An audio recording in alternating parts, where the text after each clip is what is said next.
తెలంగాణ రాష్ట్ర సేన అధ్యక్షురాలు కవితపై ఎంపీ రఘునందన్ రావు ఫైర్ అయ్యారు. రఘునందన్ను తిడితే పెద్ద లీడర్ అవుతానని కవిత అనుకుంటున్నారన్నారు.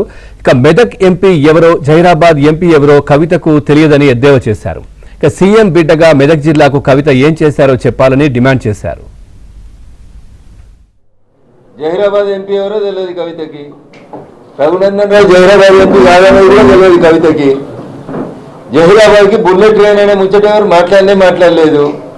మీరే టీఆర్ఎస్ ఊహించుకొని మీరే కథలు పడి మీరే పేపర్లలో వార్తలు చెప్పి 10 ఏళ్ళ మీ పరిపాలన తర్వాత ఇవాళ వచ్చి జహీరాబాద్కు బుల్లెట్ ట్రైన్ రాకపోతే రఘునందన్ రావు ఎందుకు మాట్లాడతలేడో ఉంటుంది. జహీరాబాద్లో ఉన్నది ఎంపీ రఘునందన్ రావు కాదు, కాంగ్రెస్ పార్టీ ఎంపీ ఉంటాడు, సురేష్ షెట్కార్ ఉంటాడు.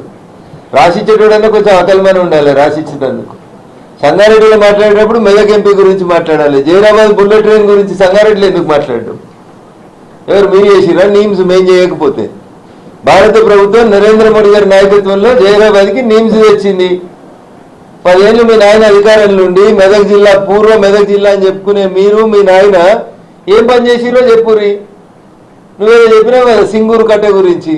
మీ నాయన జోగిపేటలో ఎన్నికల సభల్లో 2014 కంటే ముందు చెప్పిండు, తెలంగాణ తెచ్చుకున్నాక నేను జోగిపేటకు వచ్చి సింగూరు కట్ట మీద కుర్చేసుకొని కూర్చుంటే సింగూరు శుద్ధి ఎట్లా కాదో చూస్తా అన్నాడు. 9.5 ఏళ్ళు మీ నాయన ముఖ్యమంత్రి చేసిండు. నేను కూడా మాట్లాడగలుగుతాం మీ అయ్యాని, కానీ సంస్కారం అడ్డం వస్తుంది. మీ నాయన 9.5 ఏళ్ళు ముఖ్యమంత్రి చేసిండు. ఒక్కరోజైనా సింగూరు కట్ట మీదకి వచ్చి కూర్చున్నాడా? సింగూరులో కొర్రమైన చేపలు తినేందుకు చంద్రశేఖరరావుకు టైం దొరకలేదు, కానీ ఆంధ్రాకు పోయి రాయలసీమను రతనాల సీమ చేస్తా అని రోజా ఇంట్లో పోయి రొయ్యలు తిని చేపలు తిని వచ్చిర్రు చంద్రశేఖరరావు గారు.